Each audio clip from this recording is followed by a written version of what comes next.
Hi, my name's Robin and welcome to my channel. This is the first ever tutorial I'll be putting on YouTube, so thumbs up if you like it. Thanks!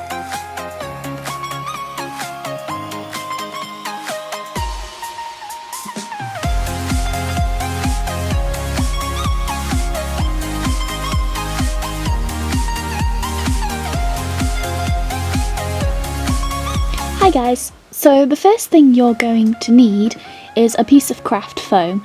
You can get them in any shapes or sizes, colours and whatnot. You may notice at the end of the video my stamps will be used in a different coloured foam. This is because I filmed a trial run with one colour and then I perfected it later on. The second thing you're going to need is a small pot. I used a simple lunch snack box, which you can find in virtually any store reasonably cheap. Thirdly, you need something to make a handle. You can use screw top wine bottles or you can use plastic tube from the plumbing bit. I chose to do one of each, which you'll be able to see later on. Next, you will need a pair of scissors or a craft knife. And finally, some glue. I'm using Uhu glue, which is water resistant.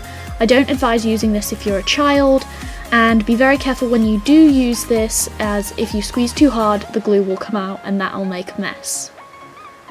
And finally, what you'll need is some cogs or different style steampunk objects that you can make a bead. You can use this for cameos, you can use this for cogs, clock parts, you can use it for virtually anything that has a surface to it.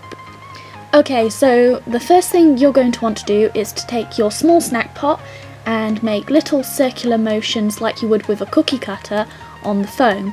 For each stamp you'll want about 4 or 6 circles, depending how you prefer your stamp to be. When you cut them out, you don't need them a perfect circle, but if they could all be roughly the same size, that would be great.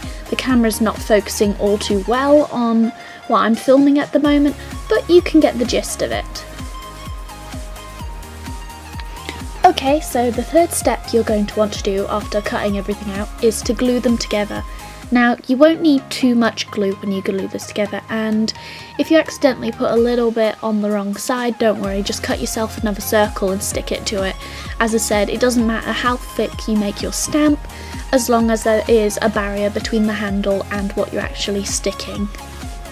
Okay, so the next thing we're going to do is just check to make sure everything is dry.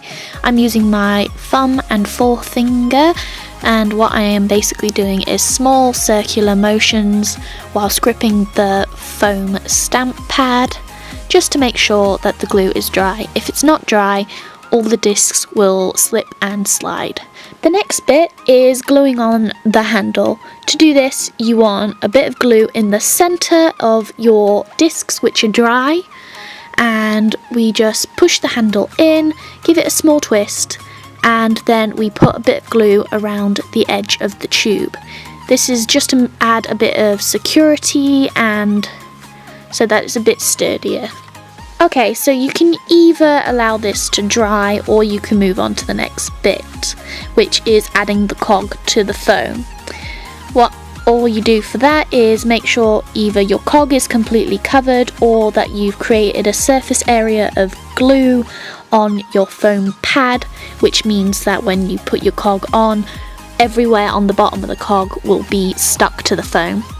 This is just because when you wash them and remove the face paint off of your stamps, you're going to want to make sure that, well, it stays together essentially.